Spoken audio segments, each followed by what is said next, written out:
All right, here we go, everybody. Welcome to episode number 97 of Sports Cards Live. It is Saturday, May the 15th, 2021, and my name is Jeremy Lee. Before we get to tonight's show, I do want to thank last Saturday's guest, the highly experienced and insightful Dave Slipka. We had a great show. Check it out. It is in the archives on the YouTube channel. I also want to thank last Saturday's After Hours guest. We had Brian Gray, Leaf CEO, always entertaining, always fun to have on. Check that one out as well. I want to let you know that next Saturday's guest is another veteran insider of the hobby, Jeff Morris, formerly of Pacific Trading Cards and other things. Looking forward to having Jeff with us next Saturday. And our After Hours guest next Saturday will be a fellow content creator by the name of Ryan Nolan. You'll like this guy. Trust me, he's a great dude. Also note, next Thursday night, we will be hosting the first ever PWCC Premier Auction Ending Watch Party, and joining me for some added bench strength will be Adam Gray, Editor-in-Chief of the Basketball Card Fanatic. And tonight on After Hours, Adam Gray, Editor-in-Chief of the Basketball Card Fanatic, he'll be joining me at the conclusion of this show with DJ Skee. We'll probably also go on Clubhouse later tonight. We will see how much energy I have, but keep that in mind for late night tonight after hours. All right, a few shout outs. We just passed 2,800 subscribers. I'm grateful and thankful to each and every one of you. 2,900 is next, but I got my sights on 3,000 now. So please subscribe if you haven't yet. I want to thank all of you who have subscribed. I appreciate your viewership and your support. Shout out to the Big Three Hockey. Let's throw them up on the ticker right now. Give these guys a follow on Instagram. Great supporters of the channel and friends. Appreciate them and everything they do to support us. Also, shout out the podcast listeners. More of you than I ever thought we'd have. I appreciate all of you. Thank you so much. And don't forget the virtual Sport Card Expo, June 19th and 20th. I will be set up. I look forward to meeting a bunch of you there. Admission is free. I'm going to put the website up on the ticker shortly. Be sure to register and see us at the virtual Sport Card Expo, June 19th and 20th. As you know, guys, tonight, as always, your comments, your questions are in play. Don't be shy. Throw them at us. By us, I mean myself and DJ Skee. So let's get to it right now. All right, guys. Tonight's guest, he had his first taste of sports cards in the early 1990s when he was hunting for Kirby Pucketts and Ken Griffey Jr.'s in the early Upper Deck baseball sets, early 90s. He took some time off the hobby when he immersed himself in the world of music. He even sold everything to support himself when he moved out to Los Angeles. He got back into cards about 4 to 5 years ago, and in October 2020, along with his partners, opened up the innovative Cards and Coffee on West Hollywood Boulevard in Los Angeles. His favorite teams are all of Minnesota, the Timberwolves, the Twins, the Vikings, and the Wild. Favorite athletes are Kirby Puckett, Kevin Garnett, and Ken Griffey Jr. Born in New York City, raised in Minneapolis, Minnesota, and currently hailing from Los Angeles, California. Let's bring him out. DJ Skee, Scott Keeney, welcome to Sports Cards Live. How you doing tonight, my man? I'm doing great, man. I'm excited. It's a great day, and probably the best day in Timberwolves history. The one good day to actually reflect on. Speaking of all those Minnesota sports teams with KG, so. I know, man. What and I know we talked before, and you mentioned he's one of your favorite athletes. Yeah. I mean, congrats to you. Congrats to the state of Minnesota, the Timberwolves. I watched the ceremony this afternoon, and he was all class. What a guy! What a career! Really happy for you, him, and everybody who had a stake in his career. So congrats to all of you guys on that. Of course. Yeah, Minnesota, we got one. So I love it. Anything is possible. KG, man. Yeah, he's one cool cat for sure. All right. Listen, let's get right into it. I mean, first of all, thank you for coming on the show. I want to thank you. You reached out to me, and I got to say, when I saw your name come up on my Instagram inbox, I was like, wow, that's pretty cool. DJ Skee. I'm on his radar. How does that happen? Why don't we start? I'm actually going to ask you that question. How did I get on your radar in the first place? How did you hear about Sports Cards Live? Man, fan of the show. There's a lot of people that have been talking about it and watching it, and I got to check it out. Shout out to like my boy Scott from Knox. There's a few great people that really watch the show consistently, and and looking at things to get involved in, and started paying attention, and really enjoy everything that you're doing. So I thought it might be fun to come on here and talk some cards. Yeah, man. Well, I'm glad you did. That was a fun message to receive for myself, and you were very gracious to accept my invitation afterwards. So let's get into a bit about your history. I mean, I just mentioned that your first taste of cards were in the early '90s. You were hunting down the Griffies. the Kirby Puckets in the early 90 Upper Deck. But tell us a bit about your history in the hobby, what got you into it, and take us through, if you can, right through till what you're doing now hobby-wise.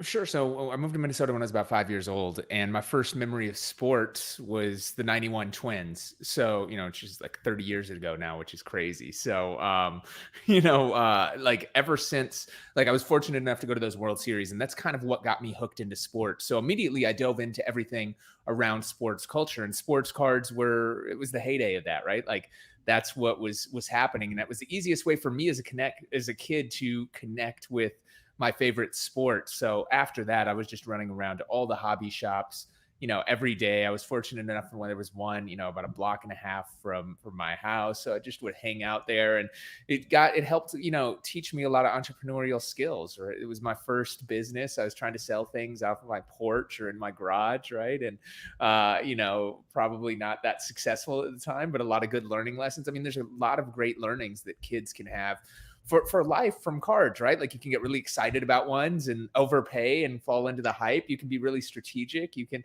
there's a lot of good lessons, holding on, being patient. And plus it's a lot of fun, right? It's a way we get to interact with our favorite athletes and favorite sports. And, the 1991 World Series are what hooked me into like winning that championship, getting that feeling. It was like the high of a drug, right? Like I haven't done drugs, so I don't know what a high is like. But they say like you get that first high and you're always searching for it. So I feel like I'm still 30 years later searching for some kind of championship in Minnesota. But sports cards are kind of at the center of how another way that I'm able to interact with that. So you ended up moving out to LA from Minnesota to pursue your music career, which is kind of what made you a celebrity. That's right, yeah. And so when you mentioned to me that you sold everything to move out there because you needed money to get out there to support yourself, was that an easy decision for you? Did you love the cards? Was it tough to move? Were they the last thing you sold, the first thing you sold, and did you kind of forget about the hobby? Take us a bit through the transition to LA. Sure. So when I was a teenager, I really got focused on music. And as soon as I started DJing, I just knew that's what I was going to do. Like that was my calling. And when I got the opportunity when I was 17 years old to leave high school early and work for the CEO of Loud Records and Sony Music, Steve Rifkin, who gave me a job after I sent him a proposal on what he was doing wrong with his label. I had to move to LA, and my first job wasn't, paying very well. And LA is not a cheap city to live in, especially coming from Minnesota. So A, I didn't have room, but B, I needed the funds. So I sold, everything from cards to, a ton of memorabilia that I'd collected over the years. And, but at that point I was focused on making it in the music career. And I figured like, all right, if I'm successful, I'll be able to get all this stuff back one day. So yeah. Fair enough, man. So 4 to 5 years ago, you get back into the hobby. How did cards get back on your radar? Sure. So I've been collecting memorabilia, kind of slowly since then, right? Like, and you can see behind me, and this is kind of a very small piece of some of the things that I've had. And in doing that, I wanted to start getting back some of those cards that I wanted. One of my favorite cards ever was the 94 Upper Deck Ken Griffey Jr. Electric Diamond. It's a picture of him. I actually have it right. Let's see where it is, right behind my thumb, of him scaling the wall. I'm a big fan of defense. I actually loved Griffey's defense more than his offense in baseball. I played center field and I just loved that picture. And I loved the electric diamond foil design. It was one of the early foil designs that you'd see in cards from that. And it's not an extremely valuable card by any sense of the imagination, but I started getting cards to kind of display with my memorabilia, and really saw, what was happening on kind of the groundswell. I think one of my unique talents, if you look at my career, has been identifying trends early on, whether it's artists and musicians or, cultural trends or products and things like that. And kind of saw that sports cards were ripe for a comeback based on kind of everything that I saw. So started paying more and more attention to it over that time and slowly diving back into it. So that's about 4 to 5 years ago. And then last year, October 2020, you, along with a couple of partners, opened up Cards and Coffee. Yep. Absolutely. Sports card shop, West Hollywood Boulevard. I have to ask, I mean, for a lot of people, it can be a childhood dream to open up a sports card store. I did it. I did it in my early 20s after wanting to do it as a young kid. It was a childhood dream. It's almost becoming a renewed childhood dream. But for you, was it a childhood dream for you to do that, or did it just sort of come along and by virtue of other type of circumstances? I mean, kind of both, right? Like it was my first business. I always wanted to have it. And that's what I was doing, initially. It was like selling cards on my porch and garage, going back to that. So, I thought I had a store when I was 8 years old. And so it was a great way to bring that to life. The opportunity kind of arose in a unique way. I got connected with Dan Fleyshman, who had this idea and was going to open a card shop at the W Hotel in Hollywood, right on Hollywood and Vine. And we have and Dash, we have our headquarters, we have a 25,000 square foot space on Hollywood Boulevard at Vine and Cahuenga. And one of those spaces that we have is a storefront retail space that we use as a pop-up shop for different brands. Well, when the pandemic hit, obviously there was no pop-ups and nothing going on. So I'd started looking into it and I was like, hey, do I just do like a ski sports gallery that was initially going to be cards, memorabilia? I was just like, hey, let's do something cool here. I heard that Dan was looking for that and we coincidentally got connected at the same time. And I was like, hey, come to our space. Our space is actually a lot better than where the space that you're looking at the W was. He saw it and was blown away. And then we just clicked instantly from that. And we had a mutual friend with Aoki who was really diving deep into the hobby and wanted to get involved in a way. So we decided to come together and put this on. And it was great for me because, with everything I have going on, I don't have the time to operate or patience to deal with the day-to-day operations of a business like that right now. So they were able to kind of, Dan was able to really take lead and build and focus on building that. And they've done a great job over there. So. All right. So yeah, sounds good, man. So before we dive, I want to dive in a little bit more into cards and coffee. And then I do want to talk about your participation in the Topps Project 70 set. You've obviously, you're one of the artists in there. So we're going to get to that. Before we do, sort of tradition, I just want to welcome some people to the show. We got Eric Perry, we got Terry Fortune, OT and Sports Cards Live. Life is good. You bet, Terry. You bet. Dennis Lescombe. Yeah, just watched the Kobe speech. I watched the Kobe speech too. It was very touching. His wife, Vanessa, did a wonderful job. I was actually expecting to hear Michael Jordan speak, but he didn't. That was a little bit, I don't know if he did last night or not. Rocco Rosado, good evening to you. Let's have a 23 DJ Skee. Daddy, have a good time tonight. Ben Carlos, perfect follow-up to an incredible Hall of Fame ceremony. Good to see you, Ben. Frank Stella, happy to have you. Frank, the party on Thursday is going to start at 7 p.m. Mountain, so 6 o'clock Pacific, 9 o'clock Eastern for the PWCC Premier Auction. Bobby Burrell, good evening. We got Dustin from the Personal Finance Dad. Great to have you. Jeff McMahon, thanks a lot, Jeff. Appreciate that. PSA Slab Guy, welcome. We got Dave Slipka back for another week. Dave, great to have you. Mickey, good evening. LG, Tracy Shamer, good evening. Yamwax says Schindler's Cards represent the late great Minneapolis card shop. There you go. Yes, that's where I was going. I used to go there all the time. That was the first card shop I went to. I told you the other night, I've got family in Minneapolis, in St. Louis Park, and I used to go there every summer for about a week and hang out with them. And we used to go to I used to take in some Twins games, and I went one time to a card shop. I wonder if that was the one. It might have been. It probably was. There was a couple great ones, man. Back in the glory days, there were so many cool ones. And I just remember digging through those boxes and trying to find what was out there and buying packs. It was so much fun. Yeah, I'm curious, what is the scene like as far as you remember back then, and even now? I know you still do a lot of work there. What's the card scene like there in terms of shops? Yeah, I mean, look, it went through in Minneapolis. A lot of the stuff closed down. Like all those places I grew up went down or evolved from that. So the scene and that's what's there's a few, obviously a couple that are still standing, and there's a couple new entrants. I know a couple people that have opened them in Minnesota over the past year or so, and I haven't been able to visit them since the pandemic hit.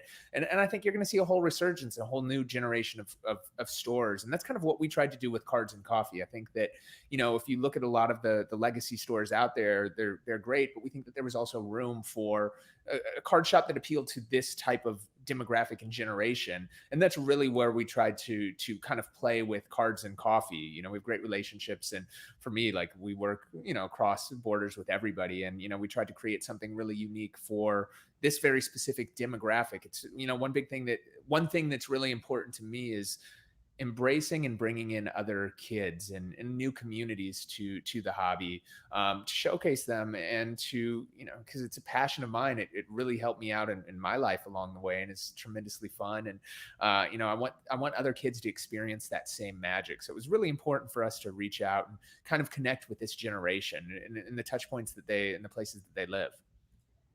It's awesome, man. I mean, and it's important. And we'll get into that a little bit later in terms of the future of the hobby and the next generation, because I know that's something you're passionate about. I want to welcome Jason Pringle.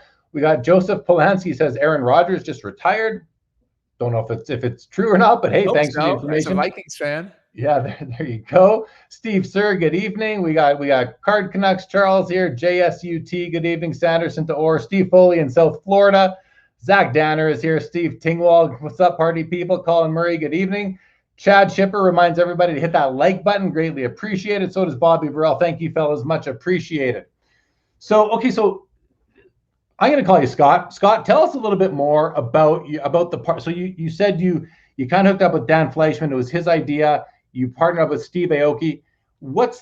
Tell us a bit about these guys. I don't know much about them, to be honest, except from what I see on Instagram and through the hobby. Only through Cards and Coffee, really. Tell us a bit about these guys and what do they bring to the table for the shop as well as yourself?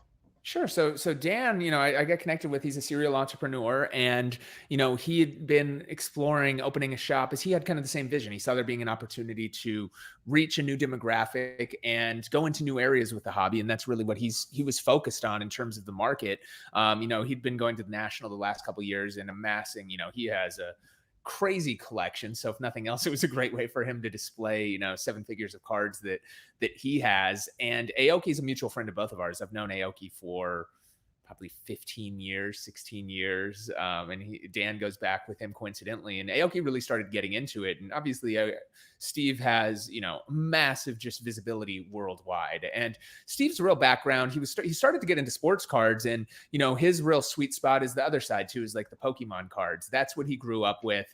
That's kind of his sector. So, and with Cards and Coffee, we have the Coffee Breakers, which is focused on sports. And that's kind of the area that I play in and really understand. And we have the Poke Breakers, which Aoki really helps promote and push and is kind of his lane. And as I was never into like Pokemon myself personally, I understood and respect it. But for me, it was always sports. And so it felt like a good partnership as we were trying to kind of bring in this new generation and bring eyes onto that and kind of take advantage of this friendship. And, Dan has a great skill on the business side of knowing how to operate and scale a business. And that's why what they've been able to do on the Coffee Breaker side, basically running 2 streams pretty much 24/7, one, the Coffee Breakers and the Poke Breakers, is, it's, and by the way, it's a grind. Like anybody that's out there that's tried to do breaks themselves, like, it's not easy dealing with customer service, making sure the orders are right, shipping off every card. I mean, you're talking tens of thousands of cards. And, right now, one of the biggest challenges is just identifying inventory. And we have a few people hired whose jobs are just driving around town, searching online, bidding on auctions to get inventory to satisfy the consumers that we have. So as far as the shop goes, what do you see for the future? I mean, I've heard a bit about some potential growth happening. Speak a bit to that and what you see as far as like the long-term vision of you and your partners for Cards and Coffee. Yeah, for us, I mean, we wanted to create for me, it was like a fun passion project first and foremost. Like this whole hobby is fun for me. So I wanted to, I'm fortunate enough in my career where I don't need to do things and I don't operate just solely based on financial decisions and financial pictures. I want to do things that are fun and exciting. So it checks that bucket first and foremost. And it's coincidentally, like, again, going back to it, we wanted to create a new type of store the same way that, like, again, a lot of things that are happening right now with cards remind me what happened early on with sneakers. And if you look at what happened with sneakers, there were all these stores and old legacy stores that had been around. And then a new wave of stores kind of came in, led by brands like Undefeated and these newer kind of, boutique retailers that were targeting kind of a different audience, targeting a very exclusive audience, very young, very active. And, we thought that we all agreed that there was a big opportunity in the card space to fulfill that. And especially with, retail having a tremendous amount of troubles just with COVID and lockdowns, we decided, like, look, there's an opportunity right here to double down. And we just opened up in Salt Lake City, which is supposed to be, I haven't been out to the store yet there, but it's supposed to be amazing. And there's plans to open more later on this summer and throughout the year. And we just want to have these touch points all over to give kids a great way to interact with cards. And it's a fun environment. We want to be very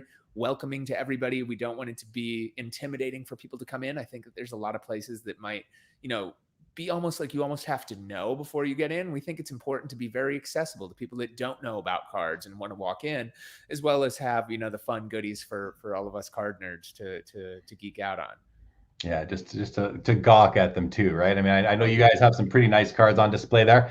I found there's one picture, I'm going to put it up on the screen right away here, that I found of the inside of the store. It's a special feature wall that you guys had done by Gregory Siff, who's also a Topps artist. He was part of Project 2020, also part of Project 70, I believe. I'm going to bring it up right now. Let's have a look at this, and maybe you can just talk to us a bit about what inspired it, and yeah, whatever you can tell us about it. So here's an article I found, and you know, this is the wall. This is sort of it's his style of art. You've got all these different symbols on the wall here. What can you tell us about this piece that he put on the wall for you guys? So it's great. So it really represents what the store is about, what the hobby is about. And you see everything from the 86 Fleer MJ to the 2020 Zions to, you know, the Mantle rookies to, you know, different logos of different companies and leagues and things that we're all about. You'll see Kobe up there. You'll, of course, see Dan, Aoki, and myself, pictures up there, pictures of some other people in the hobby, sports-related things. You know, we did a tribute to some of the fallen friends that we've had along the way, from like Nipsey and so forth. We have numbers that represent different sports things. Of course, a lot of LA representation in there, since this is our store on Hollywood. So yeah, you know, we gave Gregory, you know, he's an incredible artist and a world-renowned street artist. Before he was doing the cards, that's why the cards kind of came to him. So we thought it was a great fit when we opened to have him kind of come do this wall. And he went out to Salt Lake City and did the wall out there as well. Oh, really? That's awesome. So you've got that consistency now between the locations. That's a great idea. I love that. Yeah, very great. We want to, yeah. So, okay, make it feels like, you know, if you go to one, you feel like you've been to them all, you know. Well, that's what good branding is, right? So I think that's a great play.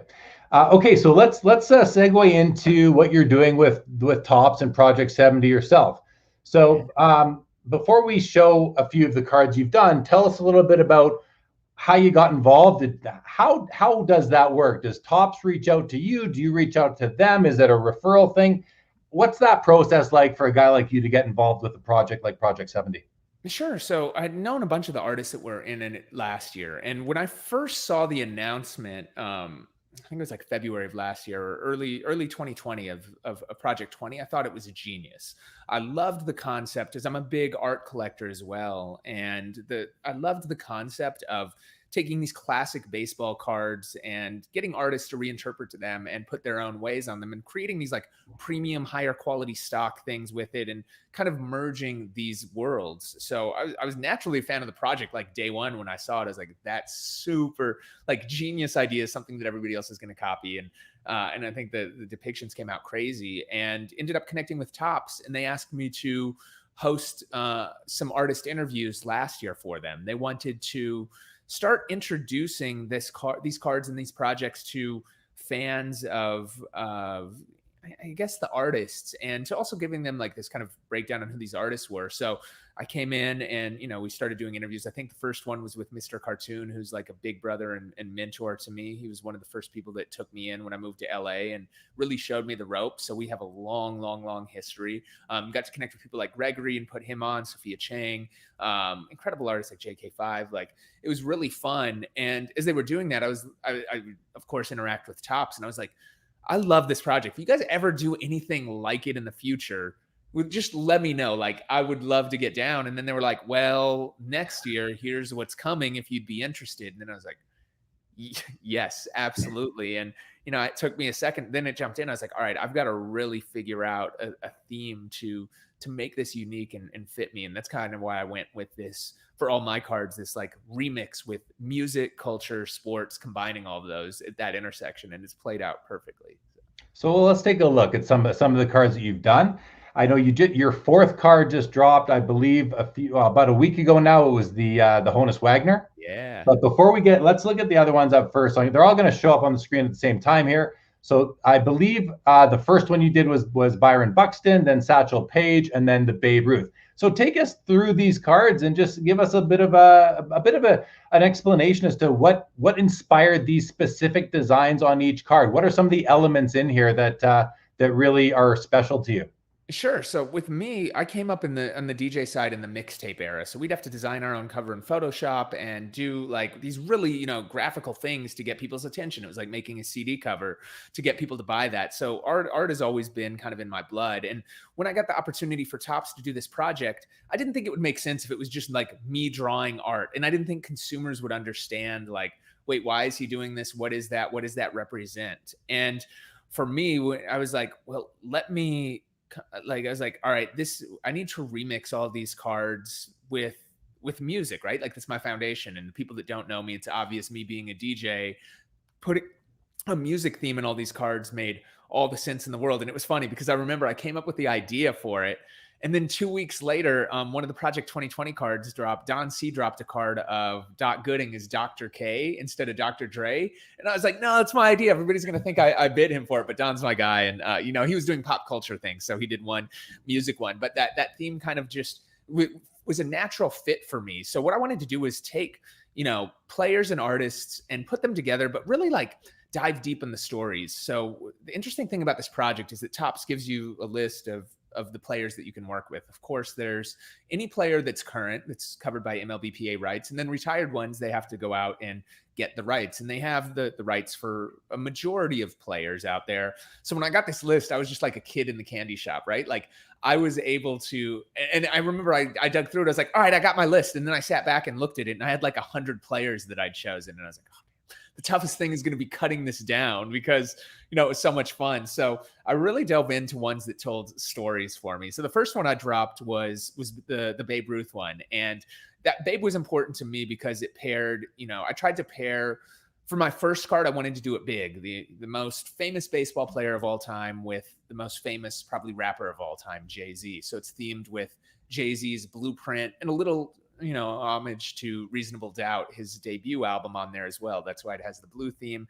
And it was personal to me because I was born in New York. It was the perfect thing to start. And there's a lot of like eerie similarities. Like Babe Ruth won 7 World Series since the Jay-Z's been alive. The Yankees have won 7 World Series. Jay-Z raps about making the Yankee fat hat more famous than a Yankee did. And Babe Ruth is the first one to make that NY hat so famous.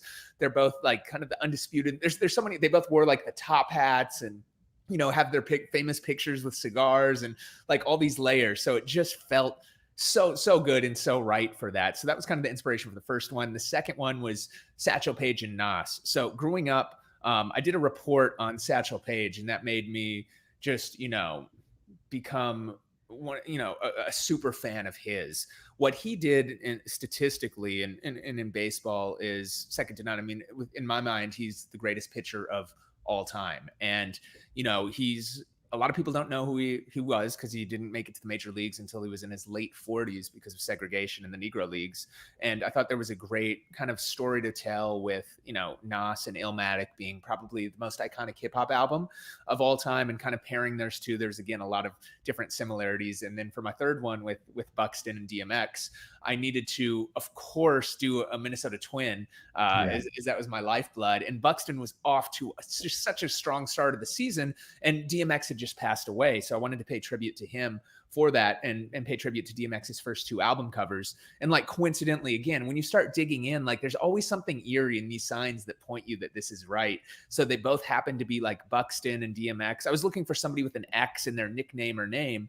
And believe it or not, in baseball, there's not very many there. And there's not many with like dog nicknames. I mean, I thought of like Fred McGriff, the crime dog, Mo Vaughn, the hit dog, you could kind of pull in. But when I saw DMX and then Bucks, it just fit. They were both born. They share the same birthday. I thought this picture that Byron has, it's from a game last year when he hit. And he's to me the most exciting player in baseball when he's healthy to watch, because his speed, his fielding, he's the best defensive center fielder I've ever seen in my life.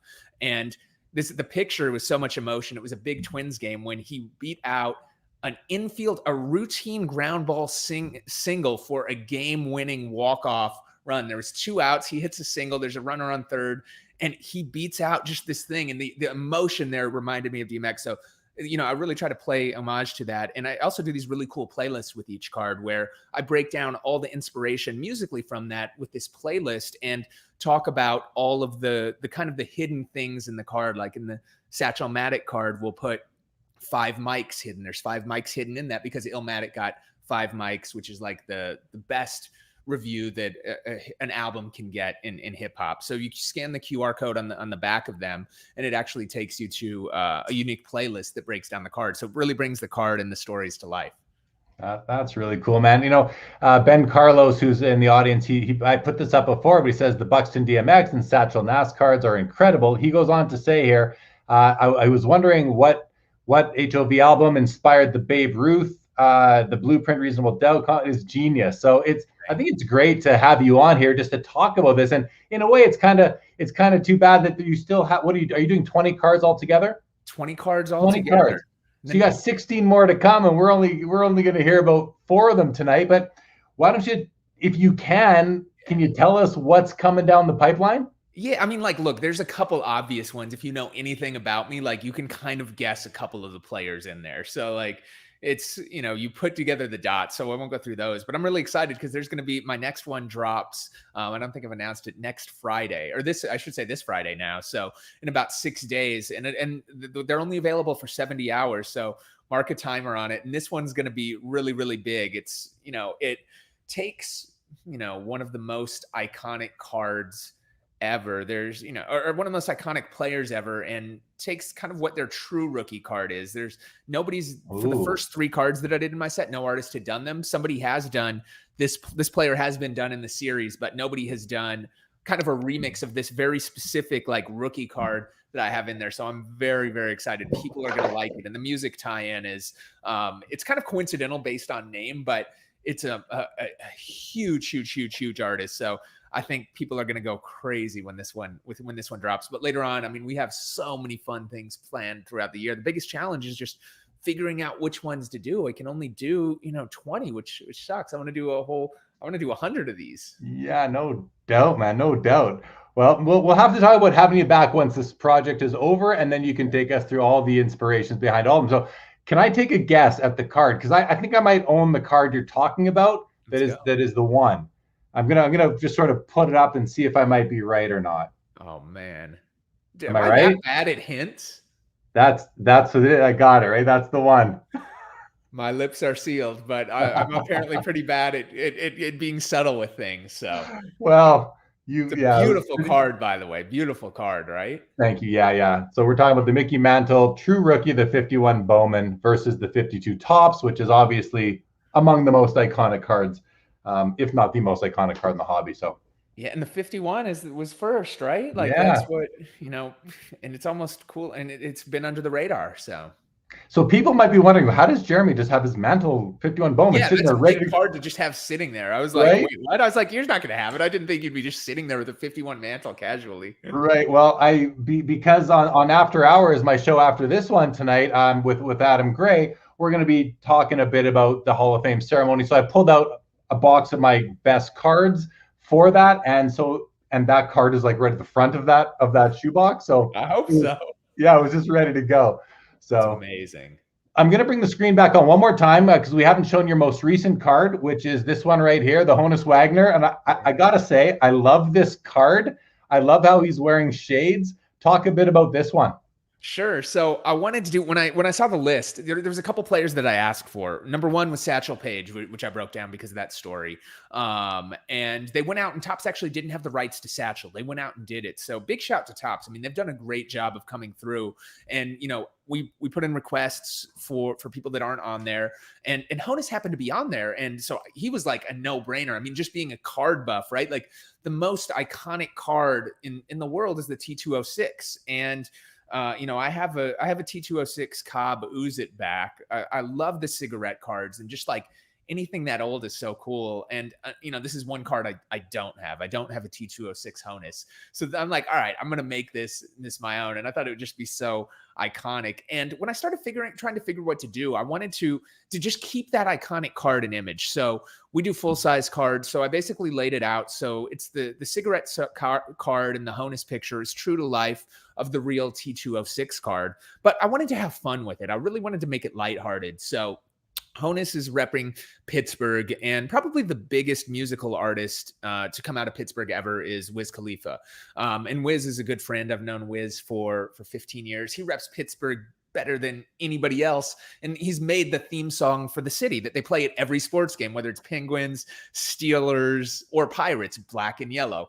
So it just fits so much. And there was always, I look at, the Honus Wagner is the Mona Lisa of sports cards. And there's always this image that I've loved of the Mona Lisa where, people like where like an artist put like the sunglasses on her. And I was just thought that it was like a very playful, fun image. So I wanted to kind of do that. And it was inspired. I took two of Wiz's album covers. One is Cushion OJ, which is kind of his best known fan favorite mixtape. And that's probably the main inspiration for the card. That's why it has the orange in the bottom corner. I tried a glass of orange juice, but it didn't come as much. So we put the card and it's inspired. That's what the beads in the left are from. Like if you look at his album cover, it will look very similar. He has like plants in the background. So we have the green plant, which also alludes to some Allen and Ginter, T206 style cards that Topps has put out. And I put the shades and the P chain because Wiz has this ginormous Pittsburgh shaped P chain. So we put it in there and I wanted it to look like a picture, like it was sitting on a table. And that's why it has a little depth. It's on top of like what looks to be a cigarette pack. And I took the 1987 card design from Topps, which has that wood border, and I inverted it. I was like, let's put the wood border inside. And coincidentally, just like to do more storytelling, Honus Wagner is the first player that had his own signature bat. So the wood also kind of represents that in a secondary way. And that's why I engraved this ski in the top, my logo, almost in the same style as a bat.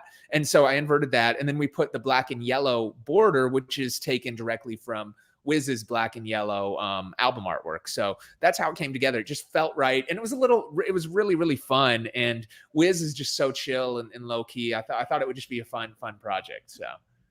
Right on. I love this one. And to be honest, it's the only Project 70 card that I bought so far. So man. It's on the way, dude. Honus and Shades. I mean, how can you go wrong with that? You can't.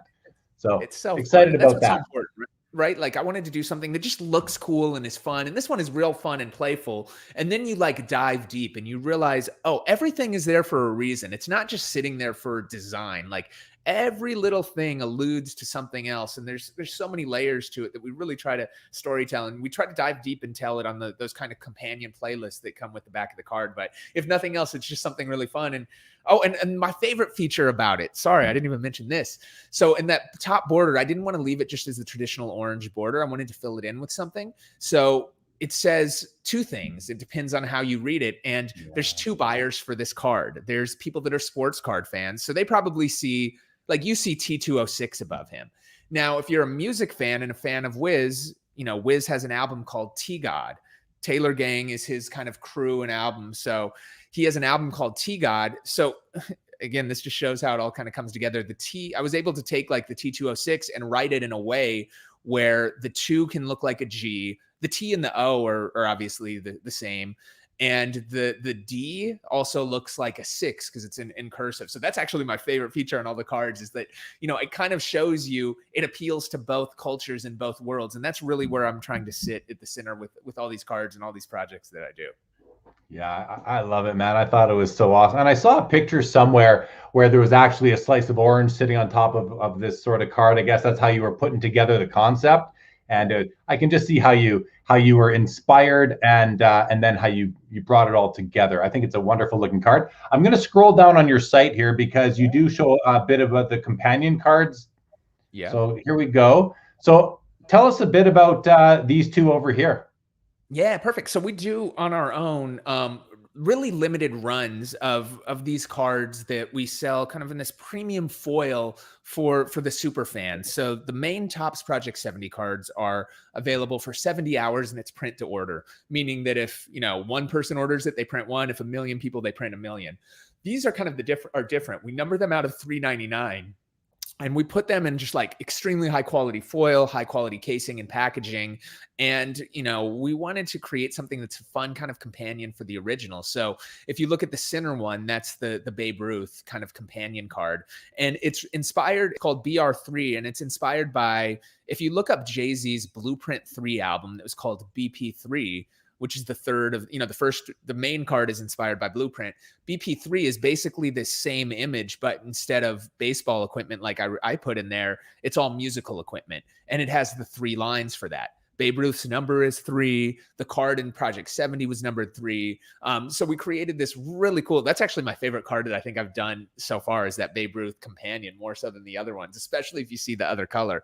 And we'll also do random foil inserts. So the main one is a red foil. We'll do 70 gold inserts and 10 platinum ones, keeping with the record plaque themes. If you flip the cards around on the backside, they're actually made to look like a record plaque that you're awarded if you hit certain sales milestones.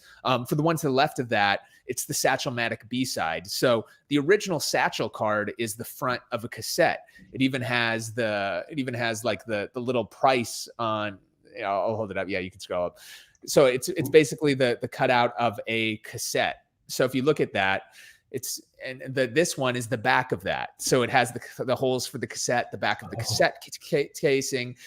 Instead of a track list, it has all of Satchel's crazy names for pitches. That's why you see the Midnight Crawler, the Nothing Ball, Thoughtful Stuff, Jump Ball, the B-Ball, the Hesitation Pitch. Satchel was known as this eccentric character and had so many crazy pitches that he would get people out with. So instead of a track listing, we put all of Satchel's infamous pitches there, as well as a bunch of like little secret things to Nas. I think Satchel, again, is the greatest of all time.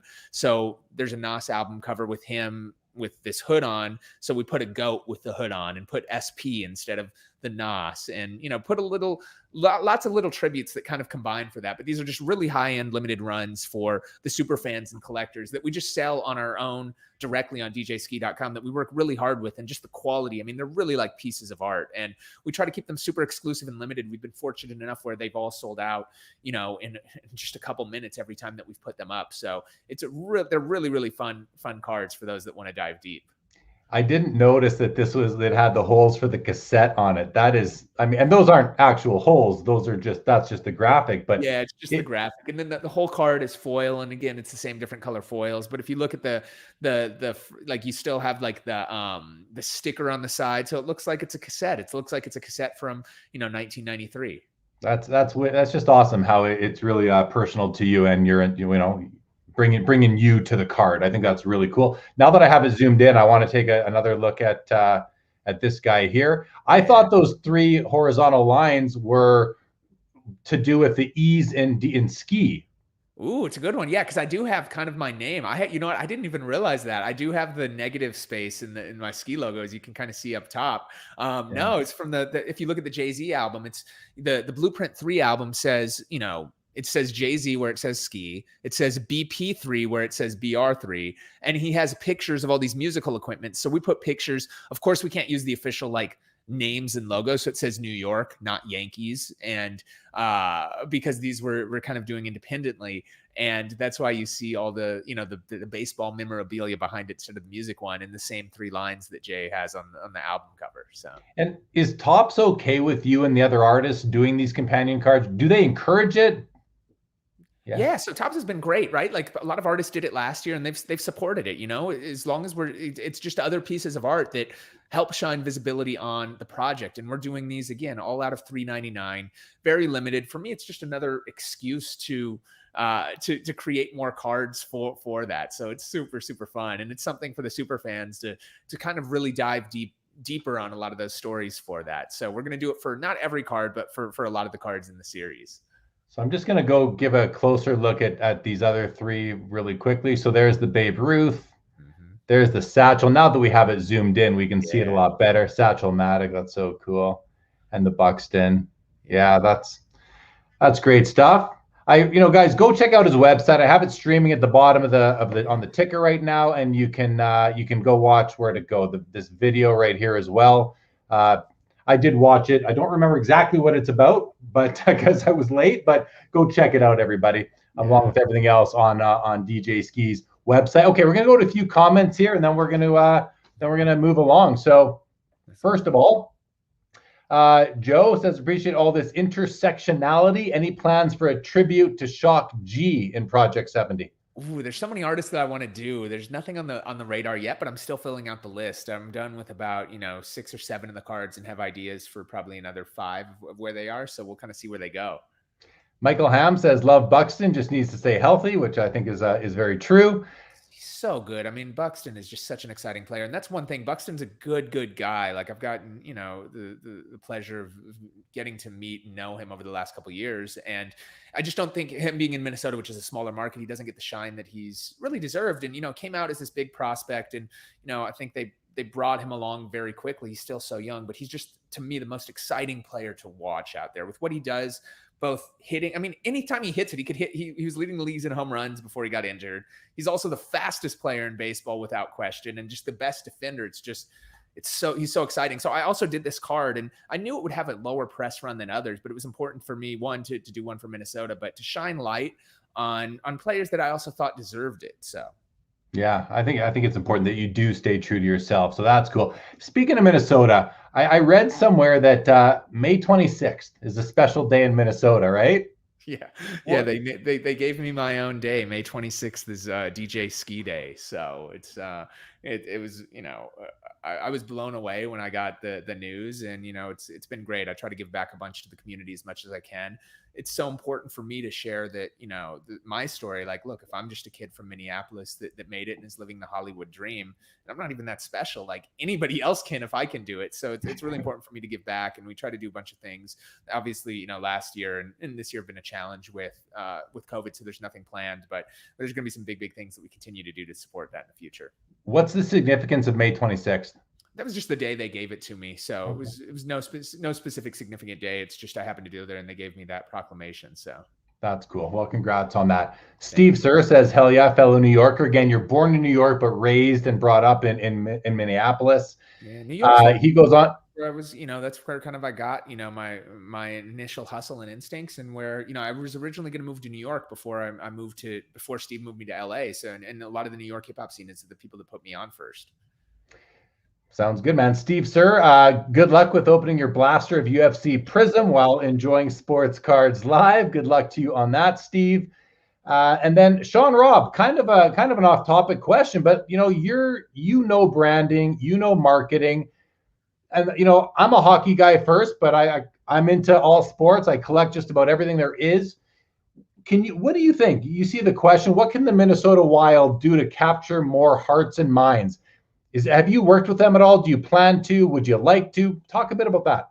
I'd love to. I've done some stuff. We did a big charity for social justice last year after George Floyd's death, obviously. And we did some work with the Wild, and the team, the whole team there was incredible. So we did a DJ set. We opened up where we went around to all the stadiums and facilities across the Twin Cities for pro sports. So everybody, the Vikings, Twins, Timberwolves, Wild, MNFC, all let us in, which was great. I go to games all the time whenever I'm out there. It's such a fun experience. Unfortunately, when I moved right when the Wild were coming to town. So I didn't grow up with watching the Wild, although I still support them because they're from Minnesota and try to watch the games, and they are my hockey team that I do it. What can they do to capture more hearts and minds? I mean, hopefully we can make some moves and some noise in the playoffs. I mean, they have a great young roster, and I think NHL has a big opportunity. They have a lot of growth room for the sport. A lot of people don't realize how exciting a sport it is, especially here in America. So I think that there's, one of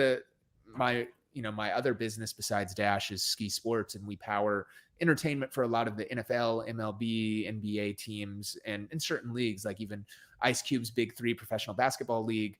We work with, things like the X Games, the Dew Tour, all these various sports things. And, I think that there's a lot of crossover that the NHL has room to grow for bridging the gap between sports, music, culture, entertainment. And that's really what I'm trying to be at the center of, even with these cards, right? Like there's so much, I guess, crossover. All of these athletes all want to be rock stars, right? And all these rock stars and rappers all want to be athletes, and they all love each other. So, and they go so hand in hand. The music is what inspires them and motivates them. And I think that there's a lot that can still be done. I think the NHL has a lot of room for growth, and yeah, hopefully we can do more with them, and hopefully we can help out and create some cool entertainment things in the future. Yeah, that'd be good. I think a lot of us would like to see hockey grow throughout the U.S. and the hobby to follow along with it as well. Couple comments. D. Cabral says the Wagner is beautiful. Eric Perry, T206 Cobb, use it back. My goodness. GMOs, that Wagner card is pretty sick. Michael Ham, I like how he wrote your name at the end. I do enjoy this Wagner card. Good job, Skee, with the equal sign and the big E.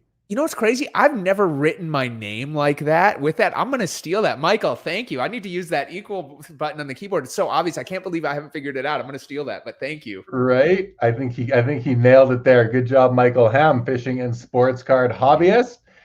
Stephen Foley says, I'm blown away with how you did this card. Chi-Town Hustler says, I've only bought a few, and that Honus is one for sure. That's Dave Slipka. Thank you, Dave. AJ15, amazing how much thought went into every aspect of these cards. I have to pick some up. Yeah, I mean, it definitely true. Yamwak says, any plans for a Kirby Puckett? I mean, that's probably the worst kept secret, right? Like that. All I can say is there's something big planned. That will be the definitive card, I think, of this series. And for that, I'm trying to, and thanks to everybody for taking note of what goes into it. I spend so much time on these and the stories, and try to make like every detail be there for a reason. It's not just throwing it in there. And with future cards, we will definitely be telling some great stories and, amplifying them with other partners. We really want to get these out and do it big. So, yeah. And it makes sense. I believe Yam is from Minnesota as well. So, makes sense that he'd have that in common with you and would like to see that card. Donovan Lucas says, congrats on everything, Skee. This has been fun to watch. Thanks for joining us, Donovan Lucas. And Michael Ham goes on to say, would love to see a Beastie Boys type card. That would be fire. Yes, I agree with that. And Donovan, yes, Beastie Boys. I've got mad hits like I was Rod Carew. There you go.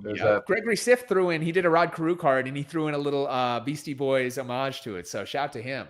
Yeah, right on. Very, very cool. Very cool. Okay, man. Let's switch focus. I'm glad we got to cover all the Project 70 stuff.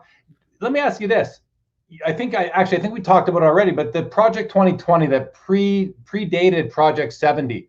Yep. Were you blown away by this? Like, I thought, let me put it to you this way. Yeah. I thought that Project 2020 would bring in a whole new segment into the sports card hobby, because they would chase the art of the artists, and then they would maybe transition to sports cards. I don't know really if that's happened or not. What are your thoughts?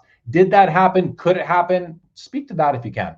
I think it did. And I think, look, so much of getting people into it, it's not a one-time thing. I'm going to take it back to an analogy that we do when we're working with artists and with brands.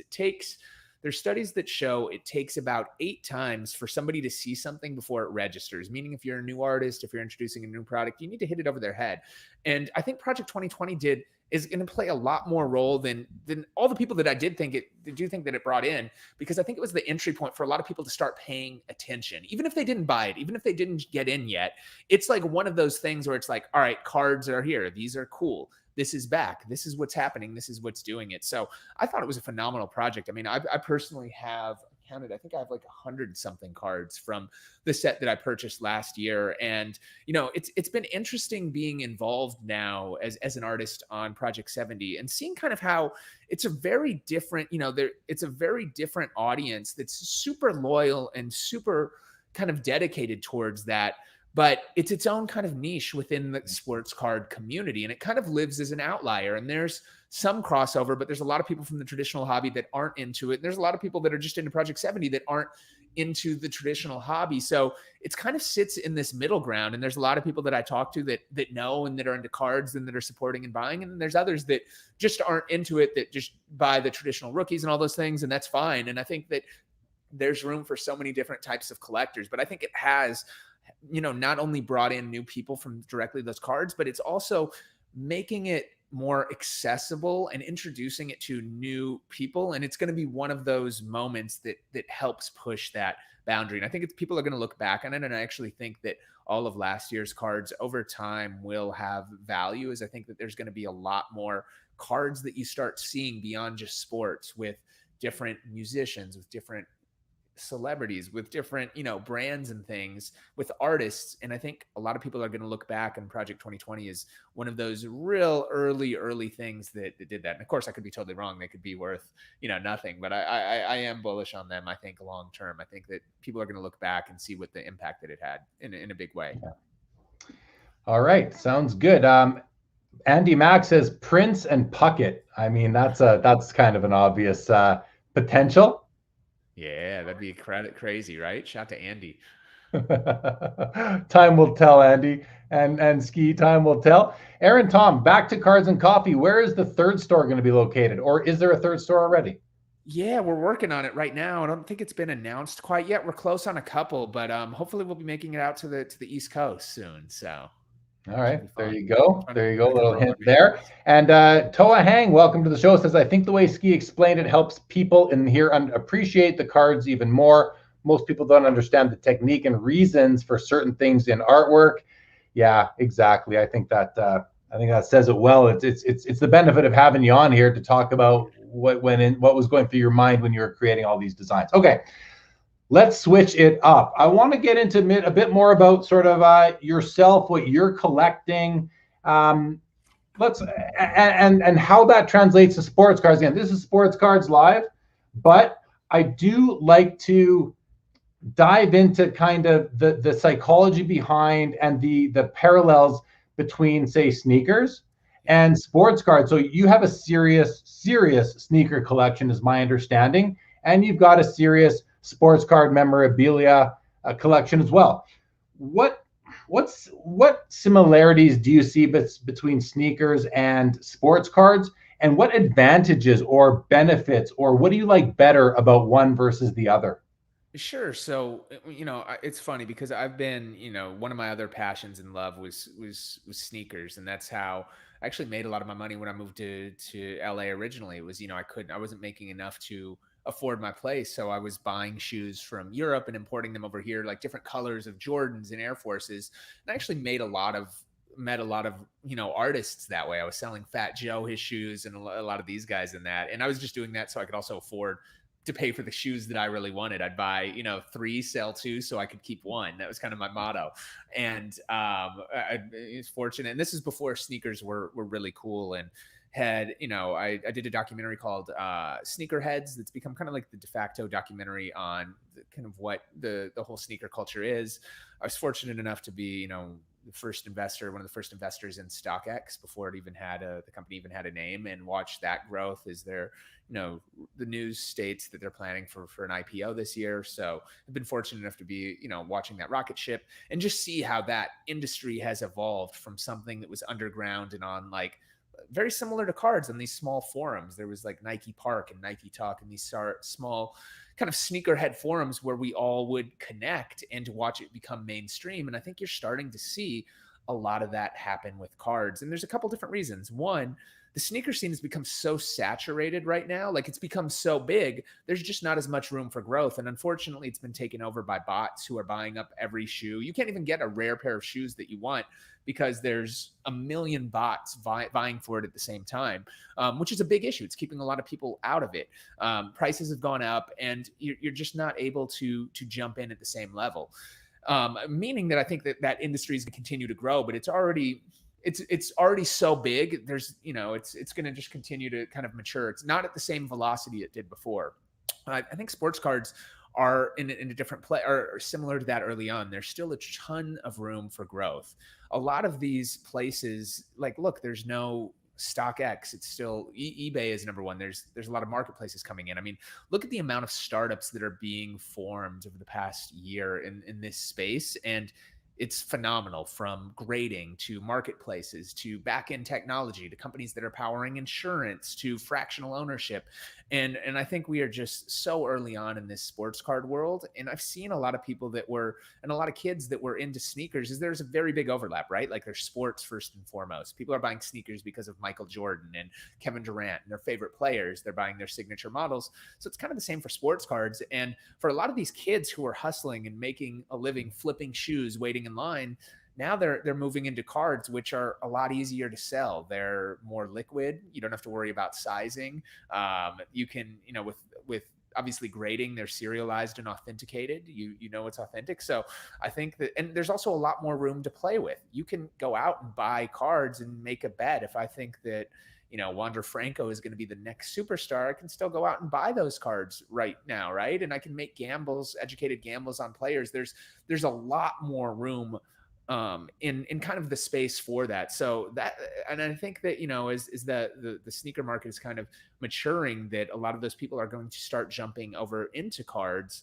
And it was already slowly happening, but the pandemic just really accelerated it. And I think by not having sports, there was nothing to gamble on, nothing to watch, nothing to interact with, nothing to go to. We all dove into sports cards. And I know I just spent my whole days like looking things up and finding things and diving in. And I think there's a whole new generation of kids that found out and got into it during that kind of downtime that, again, it was already going to happen, but like it was the perfect storm with COVID. So that's where I see so many kind of parallels. And I think that there's going to be, you know, multiple businesses and, you know, so many opportunities just in the sector as a whole that are born from that, and companies that generate tremendous value and wealth for the creators there. Yeah. So aside from your connection with StockX and knowing sneakerheads, sneaker collectors through that, you must, I mean, and not even besides, along with that, you must know a lot of sneaker collectors, a lot of people in that space. Are you like, can you verify that many of them are moving into sports cards? I've seen a lot of people jump into it, and also a lot of DJs. Like I look at DJs, we play an interesting role because we really are the messengers for culture, right? Like we take artists and we tell you who is good, and by playing them, that's the historic role that DJs have had. And if you look at DJs, they've always been ahead of the trends with culture, with fashion, with sneakers. Like a lot of DJs were in the sneaker scene early. If you look at like some of the biggest sneakerheads, it's not only myself, it's DJ Clark Kent, it's DJ AM, it's, you know, DJ Ben Baller, like all these people started as DJs. So I think that, and I've been blown away by seeing all the DJs, especially since there weren't physical shows to do, that jumped in and started doing breaks and unboxings live on Instagram. So absolutely, I'm seeing a ton of people kind of move into this, as well as a lot of the sneaker flippers, like moving in and now getting into the card scene. And a lot of them are entering through breaks is what it kind of looks like too. Yeah. And I mean, like you said, you don't have to worry about sizing. My favorite thing is just the compactability of them. They're so much smaller, right? Transportable. I have a couple thousand pairs, and it is a nightmare, right? Like moving, doing anything, like it's not that easy. And by the way, shoes age and don't air well, and like there's a lot more things that can go wrong. The cards are very liquid. You can carry them in your pocket if you want it and trade. And it's a lot easier to look up value, especially with, you know, anything graded. Yeah, no, exactly. So, okay, let's talk a bit now about, you're actually doing some sports card content. You've got a show. I found it this past week. I watched all 3 episodes that were out at the time. You told me the 4th might have been dropping yesterday. I'm not sure if it has yet, but I will watch it once it does. It is called Card Clout. Yep. And it's on a YouTube channel called Whistle. Yep. Yeah. So I watched all the episodes, and you know, so you have a guest. You basically play sort of pack wars with them, and you make a bit of a gamble, a bit of a wager, if you will. So I'll leave the best one for last, the one I enjoyed the most. But you had an episode with Deshaun Watson, which was really cool. You had an episode with Max Holloway, UFC champ. That was pretty awesome. But you had an episode, nothing against those guys, but you had an episode with Snoop Dogg. Oh yeah. And it's really, guys, if you know what it is it literally, it's DJ Skee sitting at a table filled with cards, singles, graded slabs, wax boxes, some packs. And they're sitting at a table in a room. I'm not exactly sure where you are, but maybe it's in your office or wherever it is. And you guys are just hanging out, sitting beside each other, talking cards. And Snoop is, you know, Snoop-a-loop, right? Snoop is super cool, and he's just sitting there looking at all these cards. You're telling him all these things. You're giving him some actual like data on what these cards might be worth. He's like, whoa, no way! Like he's totally impressed by it. But anyway, at the end of the episode, we're gonna do a spoiler, so you guys go watch it anyway. But at the end of the episode, I don't know exactly how it came about, but you give up a Kobe Bryant Topps Chrome rookie card. Yeah. And you get back a classic car. Yeah. Cutlass. I think it was a Cutlass, a silver and black Cutlass. Yep. Yeah. So, and Yamwax puts out there, did Snoop really trade you a car for a Kobe card? Yeah. Let's hear the story. Let's hear the story from your perspective. Yeah, so Card Clout, it's been a fun series. We produce it at Dash, and we've put out the first season through our friends at Whistle. And yeah, it's, you know, for me, I wanted to create, again, moments that serve as entry points to the mainstream. So when you watch Card Clout, it's something that you can enjoy as a sports card collector. We'll go in, we'll stay authentic and credible and on point with that. But it's also something that's accessible to somebody that has no idea what cards are. Remember, all these people, for the first time, when they're hearing about what they don't understand what grading is, what all these details that we talk about on shows like this with so much confidence is this audience is very sophisticated here. We wanted to create something that's very much more of an entry and touch point into getting into cards. And some of the hosts or some of the, I guess, should say, guests that we have on the show know about cards and have been collecting or bought some. Others have no idea, but know sports. And I think sports cards is we just kind of broke down the storytelling behind, like, even what I'm doing with Project 70. There's so many great stories between these athletes. And when we're sitting with some athletes and celebrities, they have just incredible stories and insights around all of those. And I also want to get them like excited and impressed in the scene. So we do these things where, as you mentioned out, like, we'll showcase everything from, you know, with Snoop breaking down cards and getting his feedback. Like, what do you think? Who do you want? This is, you know, we filmed him the week of the Super Bowl. So it was Tom Brady or Mahomes. Which do you want? He's like, well, you know, he's telling a story like, I think Mahomes is the guy, but Tom's got the five-finger Tommy, right? This is before he got the sixth. And then he goes into telling the story and how, you know, he like does all their parties and how Tom Brady called him, and like getting all this great insight that came from that card. And, you know, he's just blown away by the values of this and instantly gets hooked up. And we make a wager on each show. So I'm telling Snoop, like, at the end, think of a bet. Like with Deshaun, it was like, all right, I'll send you, you know, I think I was giving him like his camo prism rookie card. And he was gonna, if he pulled a specific card, and I'd get a game worn jersey of his if I pulled his. And I ended up winning, so I got the game worn jersey for Snoop. I was like, think of something, and he really wanted that Kobe card. Like, Kobe is somebody that's so special to him. It's his favorite athlete. It's somebody that he was friends with. He actually gave, and ironically enough, he gave Kobe an old school Lakers card that he had. That was one of his last gifts. And Kobe actually came. We usually film them at my studios, but we filmed Snoop's at his space and on his basketball court. And that's where he gave Kobe a card, ironically. So he's like, man, I'll put up one of my cards for this card. And, you know, we ended up having a debate on who actually won. So we just decided to kind of split it. And we gave Snoop his first big card. And, you know, Snoop actually got the better end of the trade, I think, financially, but I walked away with one of Snoop Dogg's cars. So it can't be, there's nothing wrong with that.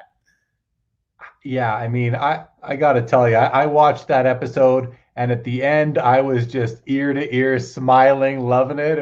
I thought it was cool. Junk Wax Investor agrees. He says the Snoop episode was awesome. Need to see more content like that. Pure gold. Yeah, it really was. It was great.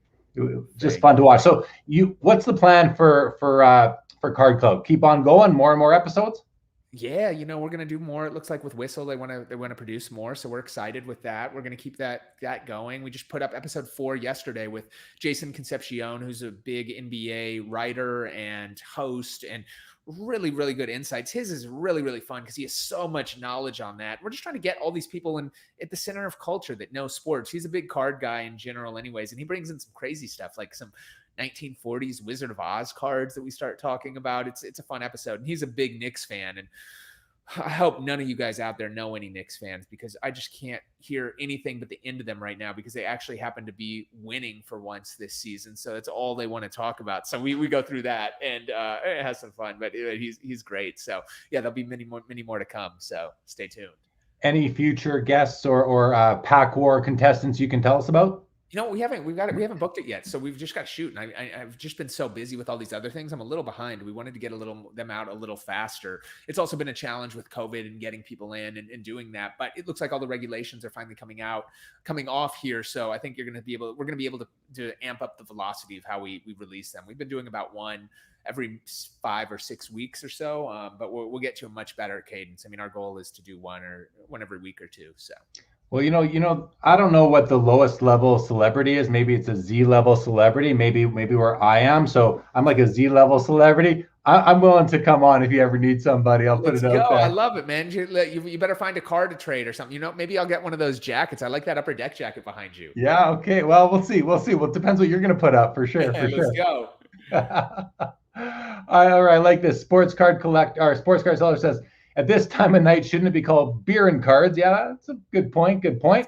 Eric Perry, the two of you are covering an impressively wide range of topics. The breadth of knowledge DJ Skee brings to the show is tremendous. Top-notch guest. Thank you, Eric Perry. I thought so as well, for sure. Thank you, Eric. Zach Danner, I was just thinking how well-spoken and knowledgeable DJ Skee is until he said this audience was sophisticated. Come on, Zach. I take pride in all of you guys out there right now. I do refer to this audience as sophisticated. I think you guys are, for certain. Yamax watched episode 4 with Jason Concepcion, said it was awesome. His Wicked Witch rookie was fire. That's very cool. Yeah. Hello, Joe R. from California. Great to have you. Dex Flow, good to have you. George Buss, good evening. Dex Flow, no, the fake Jeff Wilson has been blocked. Okay, maybe not. All right, man. So you know what? When I was planning to have you on the show, I did some research. I went and I found out what I could about you, and I found some really cool things. I'm not going to show them. I'm just going to speak to them, and if there's anything that you want to add to it, because I thought it was really cool. Mark Cuban called you the Oprah of hip hop. Oh, only in looks. No. Yeah. Mark is my guy. Mark gave me my first TV show on cable TV. I had a YouTube channel. I was one of the first kind of daily, I guess, vlogs. I didn't even have that word back then, where we were putting up a new show every single day called Skee TV and generated billions of views. We started producing music videos, interviews with everybody. We were really covering the culture, right? Like we do everything from behind the scenes at, music shows, events. We'd go out to, places like, we'd go to Oklahoma when Kevin Durant and Russ and James were all there and, build a studio for them and document that. We'd go to CES and showcase the gadgets. We'd showcase the latest sneakers. And we really became this hub of culture. And I was known as being the first to break a lot of these artists. And Mark saw the content, sent an email out, was like, hey, he had just bought HDNet and rebranded into Access, which was trying to be a live music network. And he wanted me to do like the premiere music show there. So we brought Skee TV to the I should say this from the computer screen to the TV screen. And, we had two great seasons there on Access before I moved to Fuse for 3 other seasons there. So shout to Mark, he's still family. I talk to him all the time. I just did an event for him a couple weeks ago. So that's my guy. Yeah, no doubt. Well, say hi to him for me. Second one. Lady Gaga, I heard her say that you did her very first interview. I mean, she's mega star type of celebrity.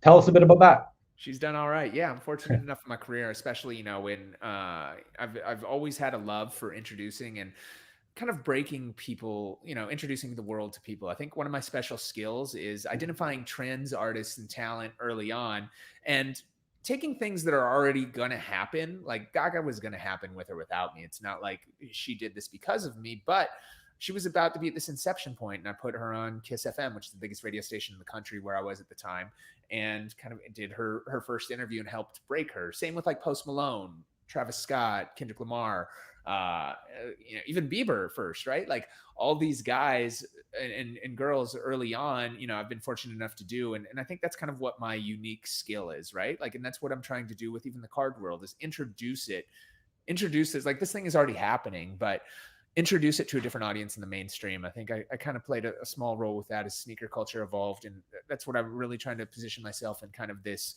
sports card world is really bringing in a different, another generation and another set of eyeballs to the hobby. So, and Justin Bieber, you just mentioned it, but what I heard him say was that, and this was a young Justin Bieber, I guess must have been 10 years ago at least, maybe more. I think his first radio interview. His first radio. So there's a clip I found. It was in the series of clips, and he says, I get all my swag from Skee. I don't know if that's good or bad. So yeah, I don't know either. But shout out to JB, fellow Canadian, right? That's right. Actually, I'm wearing my Tragically Hip shirt tonight in the spirit of music. I love it. You familiar with the hip? Yep. Got it, boy. Nice. Okay, and then lastly, From what I saw, it seems like you were pretty close with the departed Nipsey Hussle. Can you speak? And I know it's important to you, and I think it's important overall. Tell us a bit about him and your relationship, and whatever else you want to say about that.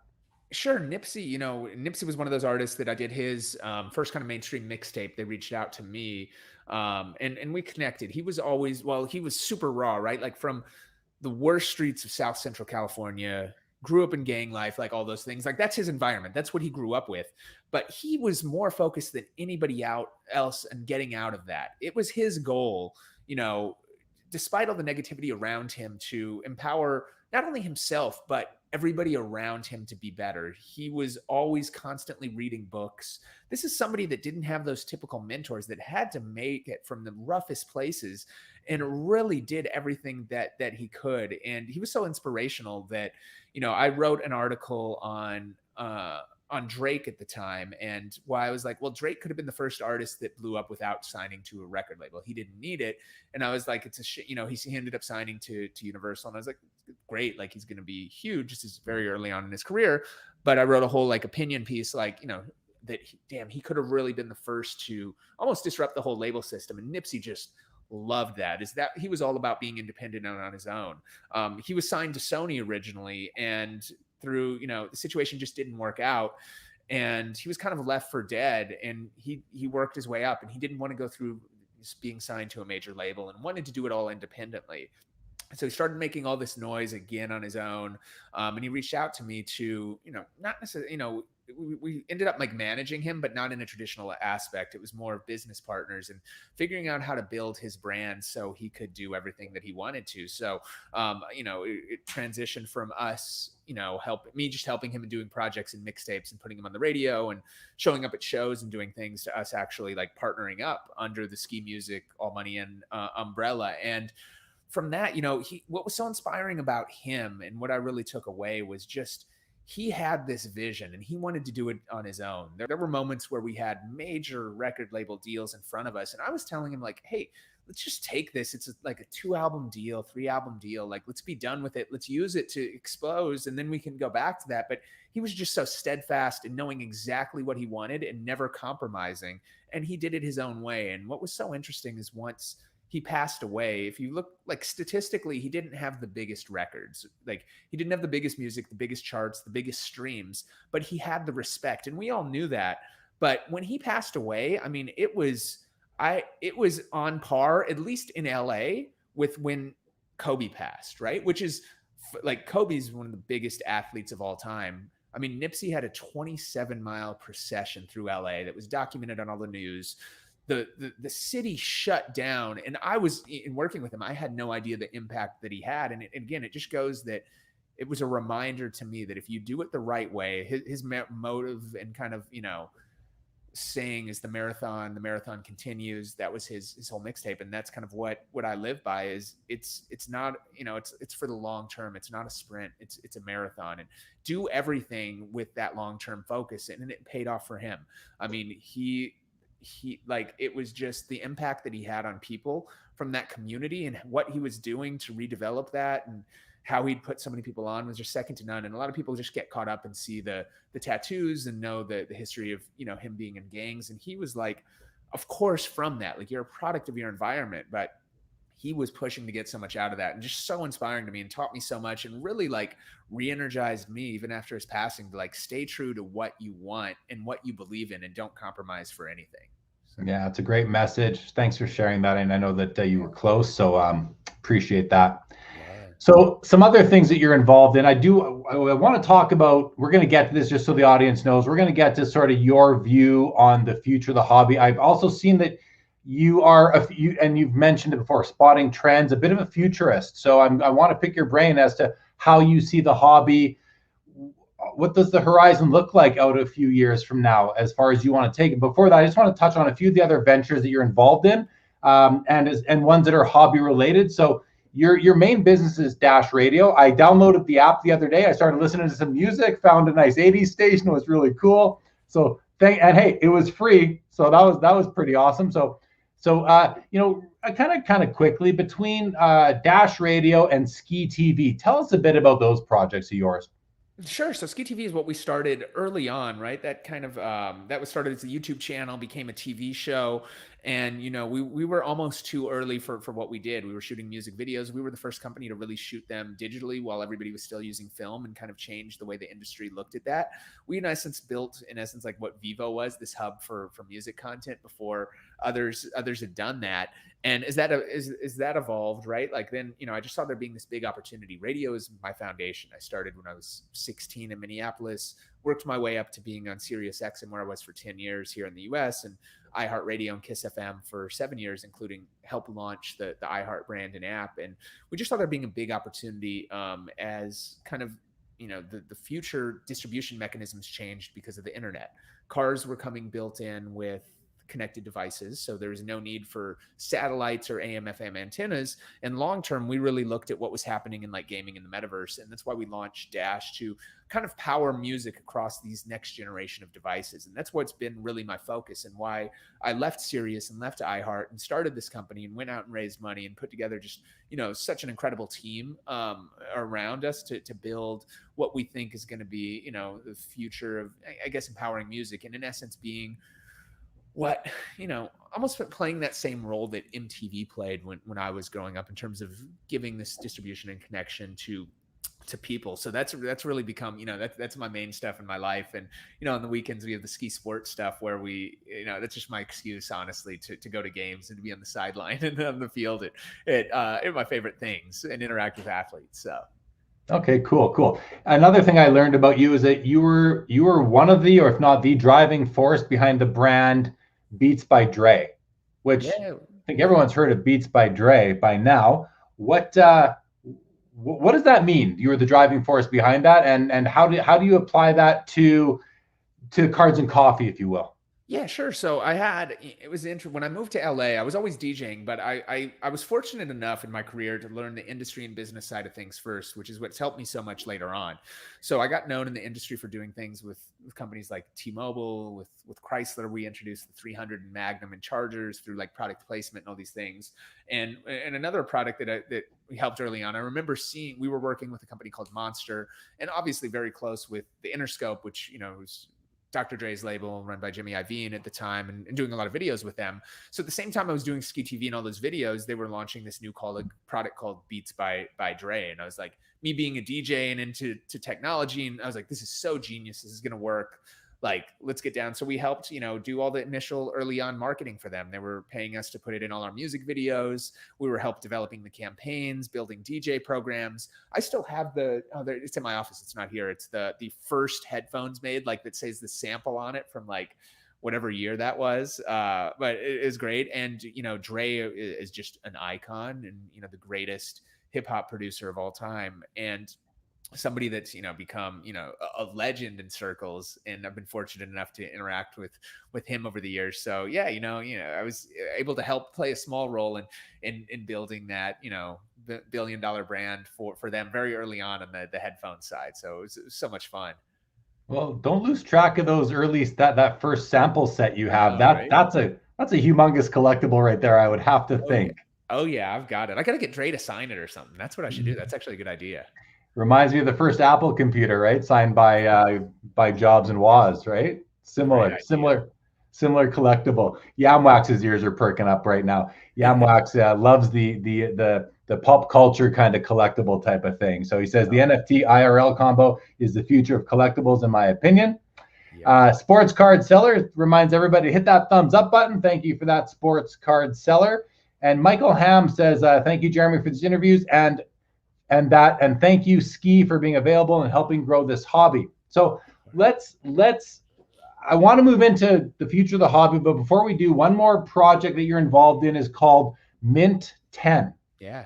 It's a collectible alternative asset fund. Speak to Mint 10. What is it? What's your involvement?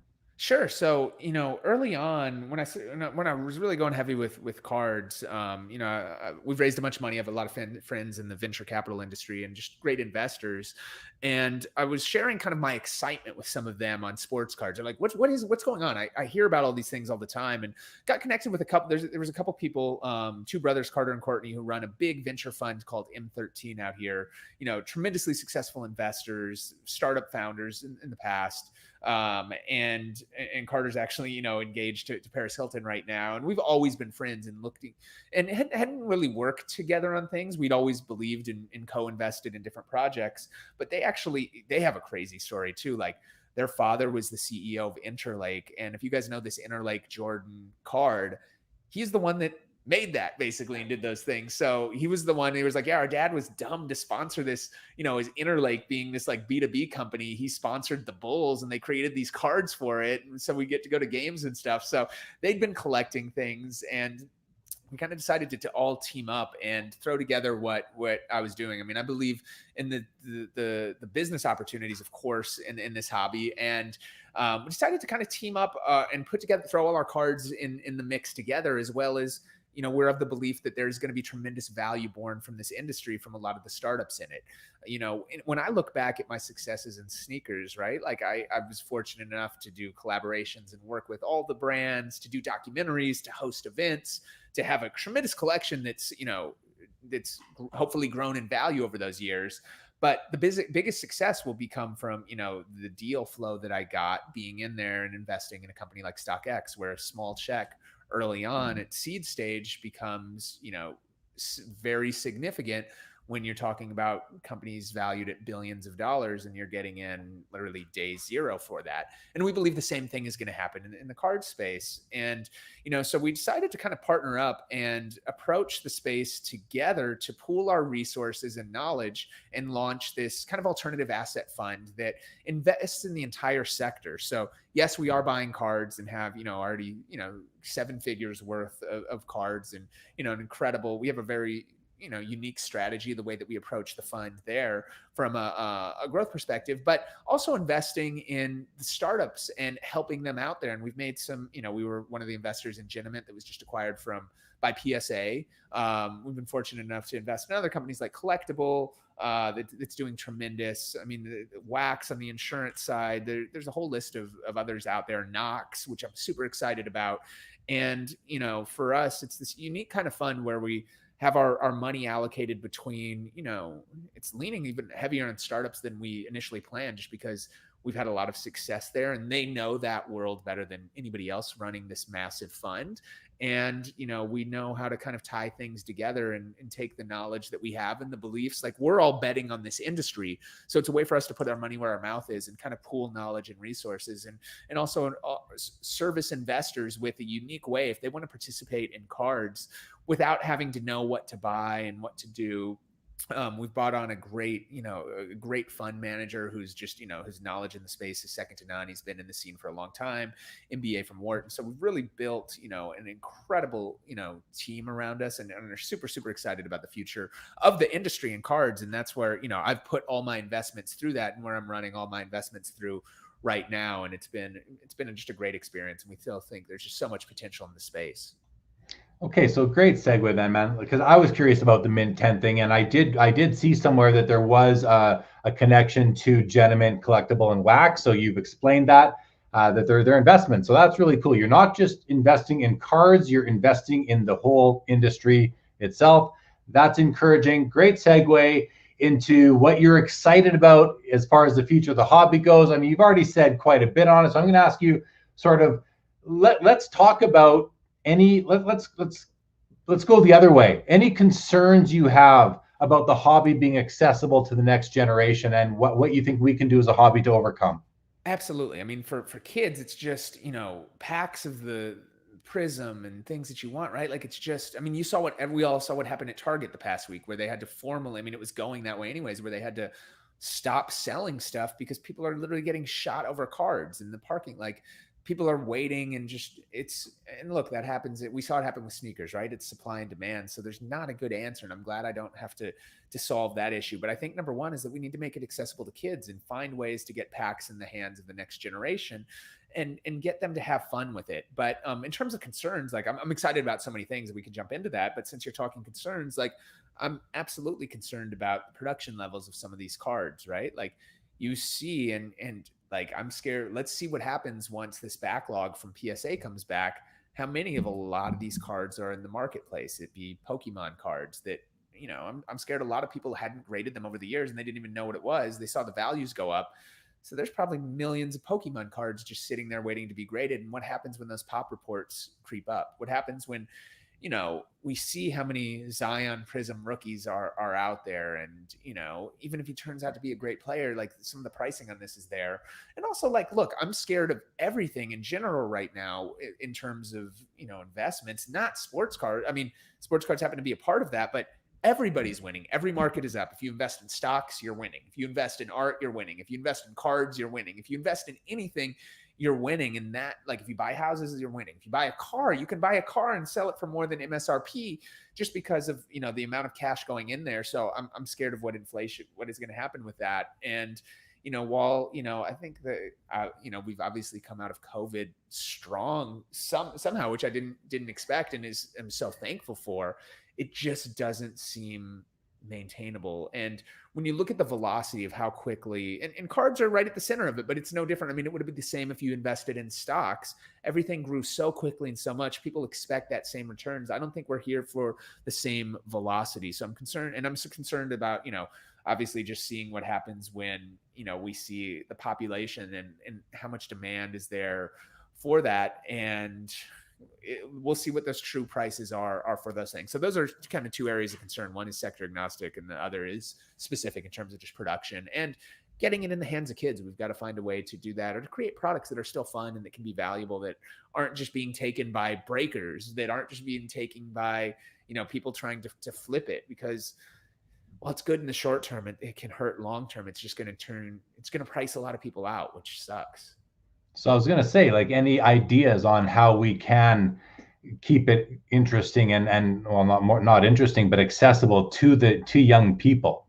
Yeah, I think there's got to be ways to get product in the hands of people, right? Like there's got to be better ways to identify who the consumers are and build those relationships. And that's what I think is, you know, very good about a lot of the local card shops is the fact that they can know who's like buying and selling and doing those, you know, who's in it for the right reasons. And I think they're great distribution mechanisms because if you just go to Topps, right, like anybody could buy those and it's robots. Like we see it with the APs on my cards, like they'll be sold out before people even have a shot at it because it's just bots that take it over. And it's a lot of those kids coming over from sneakers because it's like, look, if you're selling something, why would you, like anybody, if you could buy something for $180 it's worth 400 instantly, we all would buy it, right? Like it's why not? So, you know, it's a challenge. You want to keep that supply and demand because you need to keep the market cooler, but I think it's just coming out with the right products and figuring out unique ways to get it in the hands and making sure that it's getting to the right consumers, the people that are buying and collecting, and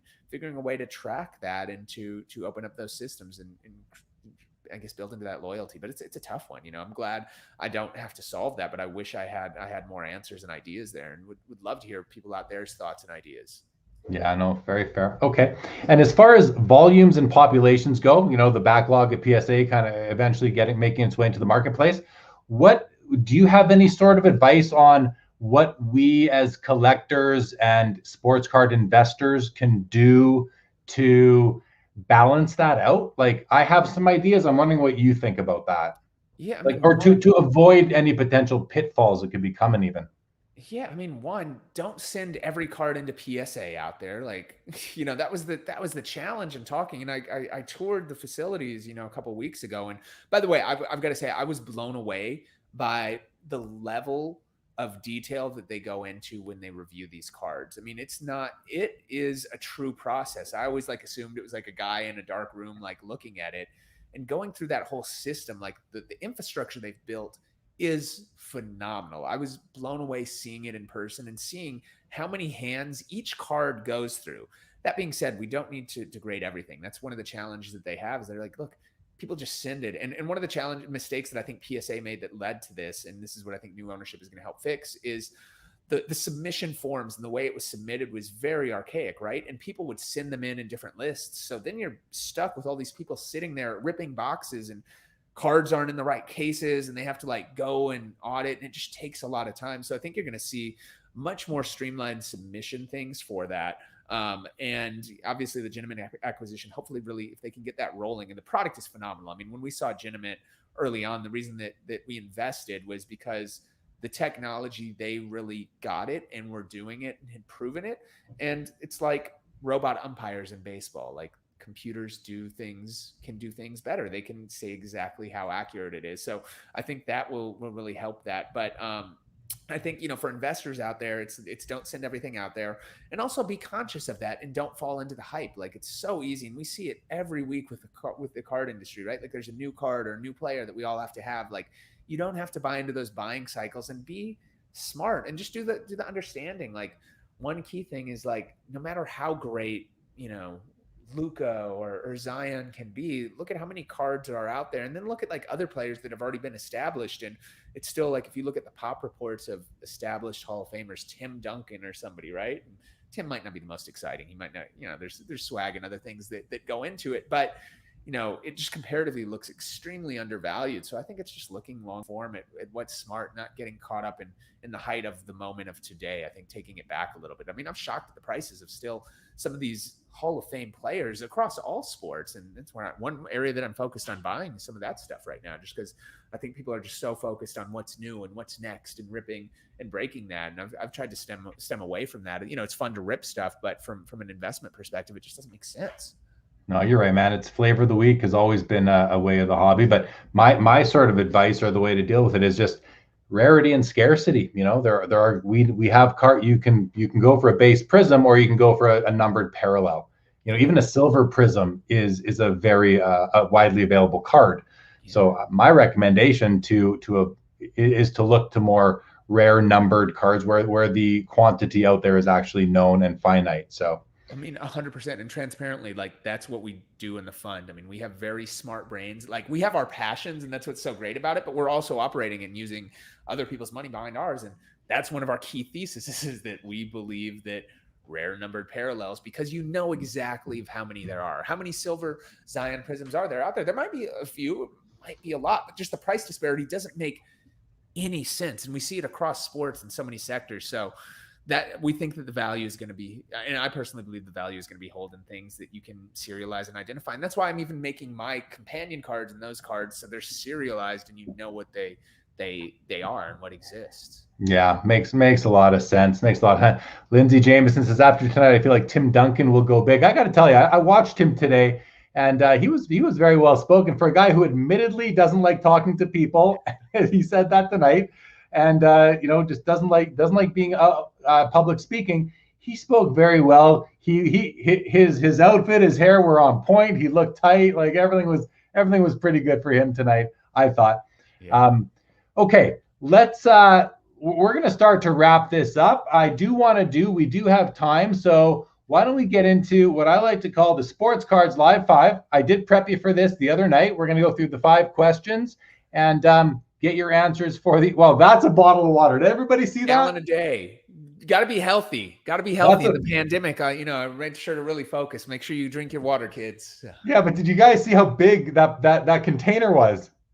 Keep it around all day. I mean, I used to go through just bottles all the time. One, I want to be better for the environment. And, that's a whole other story, but it just is easier for me to kind of carry around and keep me on track for that. I'm actually a little behind today. So yeah, but that thing's heavy when it's full, dude. Come on. It's another workout. Yeah, exactly. Okay. All right. Let's get into it right now. Very quickly, Big Unit says, great show, great guest. Thank you, Big Unit. Lindsay says his story was so wonderful. Yes, it was, being Tim Duncan. And here, Willie T says, grading cards isn't always about the grade, but the preservation, just like framing a picture, adds value and makes it last. Yeah, very true. I agree with that. And Joe R says, great chat, fellas. I'll just add to Willie T, also authentication, not just grading, but authentication is very important as well, if not more important than grading. And by the way, that's one other thing that I'm scared of for this hobby is I'm scared of, we're starting to see fake cases, fake slabs. And this is where like NFTs and RFIDs and like a lot of technology that hopefully some of these grading companies can roll out can come into play, because like looking through slabs, there's a lot more, and especially as the industry gets more high profile and more money in there, just be careful with what you buy. Like, even if you check the serial number, like, you really check to make sure that nobody's like pried it out of the case, that it doesn't look tampered with. And if you have questions, or if the deal is too good to be true, it is. Don't fall into those traps. So that's one thing that I'm scared about. I think we really need to figure out how to combat that. Is there's something that I bought from a major auction house recently that I was shocked it looks tampered with. And I was like, how did this get by there? And I was just super frustrated and disappointed when I looked at the card, and it looked pretty clearly like somebody had pried it open and also glued it back together. So. Okay, well, good luck with that issue for sure. Okay, and yeah, Joe Light, Tim Duncan's hair, though. I thought his hair looked good. I mean, he's a cool looking cat. Okay, let's get into the question. The first question, and it was asked before. I believe Michael Ham asked the question about 40 minutes ago. What's your favorite card in your personal collection? Ooh, favorite one. I mean, now I'm going to say it's one of mine because I've been able to collect having my own, like, I love the satchel card, all the Topps ones. But if we take it away from that, I'd say my favorite, it's going to be tough to choose just one. So I'm still looking for a PSA 10 of that Upper Deck Electric Diamond Griffey. There's just a few out there, and I just went cheap on the auction, the one I saw available, and I should have won it, and I didn't. But that's still one of my favorite ones. Of course, I have, all the Puckett rookies. I love the Visalia Oaks, the little minor league card, which is pretty crazy, but I love the design of both the Topps and the early Fleer ones. Actually the second year Fleer, where he's the baby blue Twins jerseys. I'm trying to think. Randy Moss, like, I'm a big fan of the 98 Upper Deck Authentic SP card, especially the die cut. And it's again one of those rare numbered parallel cards. Favorite one, we have one of the rare Trouts, the black Trouts out of 60 2011 that I like, and of course the T206, like, just a cigarette, anything that old in the vintage, and the Cobb Ooze It, which I love because the pop report on that is like, it's actually less than the Honus on those things. So love having that, just that bit of history. Okay, man, we'll take it. Question number 2 is, what is your highest? What's highest on your want list right now? What's the most important card for you to acquire? Ooh, there's so many. I want to get that Griffey just because it's my favorite in a PSA 10. So if you guys have an electric, and it's not that expensive, it's like literally like $400 or $500 if I can find it. So if anybody sees it, it's just about availability. You know what I just got that I love is I think it's from, I forget what year. I think it actually might be the same year as the dual signed Mantle Griffey. I just love that card. I mean, Griffey was an icon. So I just finally got one of those. I'm trying to think. It'd probably be a one. I don't have like a super fractor of any great recent baseball guys, like of rookies. Like, I want to get something just crazy. Like, I need just like one crazy thing. I don't know what it is. I don't know if it's like, don't go shopping for it right now. What? Don't go shopping for it right now. I know, right? Seriously. With that, where is your favorite place to buy cards, or platform or whatever? Favorite place? I mean, beyond doing direct deals with people, I mean, I think eBay is generally the most transparent and easiest. I mean, I love what My Slabs does when you can find things on there, but I still think eBay is kind of the standard and the simplest place to do it in the most fair market. Cool. Question 4 is, if you could change one thing about the hobby, what would it be?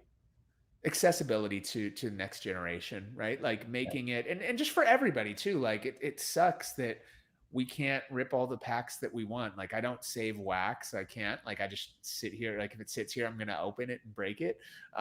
So I hope that we can get into the right hands of that. And, I don't know what the answer is, but yeah, I think it's just accessibility. Accessibility makes good sense. And the 5th question is, what is your biggest hobby regret? A purchase you made or didn't make, a sale you made or didn't make? Let's see. Great question. Biggest regret. I mean, missing things, like stupid ones like that. Like, what I've learned too is there's times, like when I was going for that Griffey on auction on eBay, I was like, I bid, and somebody outbid me by like a little, and you're like, I would have spent 200 more now. Like, just being cheap. If you really want something, like, especially something rare, you don't know when it's going to come by. So make sure you get it and don't cheat, because you're going to pay more later. Even if you're overpaying a little now, like get out of the headspace of like, what did the last exact sale go for and not go for that. I've gotten caught up in that drama. Like, go, if you think something is there, it might be worth overpaying, especially if it's super rare. So I think like missing out on a couple things like that, just being, kind of stupid. So I agree with you, man. The last comp isn't necessarily what the next card should sell for. So well said. I completely agree with that. Okay. Thank you for participating in what I call the Sports Cards Live 5. All right. We're going to wrap this up. So we're going to go for about another 60 seconds here. DJ Skee, I'm going to give you a chance for any final comments, message to the audience, anything you want to say. Now is your chance. We'll do a couple more comments from the crowd, not questions, and then we're going to wrap this up. And we will be back with After Hours in about 15 minutes time on the same channel with Adam Gray, editor-in-chief of the Basketball Card Fanatic magazine. So I'll open it up to you, DJ Skee. Any final comments? First up, thank you, Jeremy, for having me, man. What you're doing is wonderful, and I think great for the hobby. And shout out to everybody that's out there watching and commentating and participating and helping spread it. I mean, we do this. I think most of us are all here for the right reasons and for that true passion. It happens to be that there's good investments and things behind it, which is a bonus. But like if we could, there's other ways to do that. So I'm excited to be here, and feel free to reach out to me anytime. I love connecting with fans. The best places to engage with me is if you follow me on social media. I'm probably most active on Instagram. It's just at DJ Skee, Twitter as well.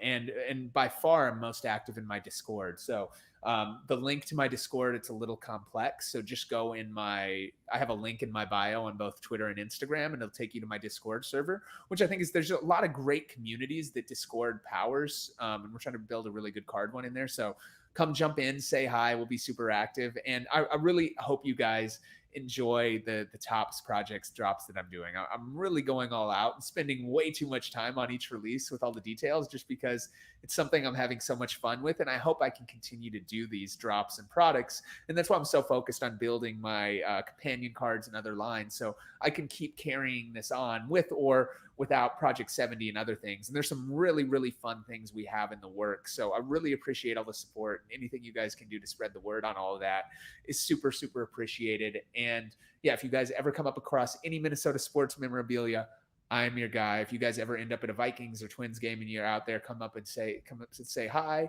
And yeah, hit me up anytime. But Jeremy, thank you again. Yeah, man, no, it's great to have you. Thanks for those kind words. Thanks for reaching out to the audience. Appreciate that. We're going to run through the final comments. Then we're gonna end the broadcast. You will stay right there for an extra minute. We'll talk in the back. Yamwax says, invigorated about the hobby after this chat. Thanks, guys. No problem, Yam. Great to have you. Joe Light, same with him. Says DJ Skee's energy is infectious. Steve Tingwall, quality as always. Thank you very much, Steve. Steve Menzie, owner of the Sport Card Expo. Enjoyed the show. Thank you, Steve. Thank you, Junk Wax Investor. Bobby Baseball, another great Sports Cards Live. Thank you so much, Bobby. Steve Foley says, amazing show. I just became a huge DJ Skee fan. That's awesome. Tony Sin, a name I haven't seen. Killer show watching in Tokyo. Welcome to the show, Tony Sin. How awesome is that?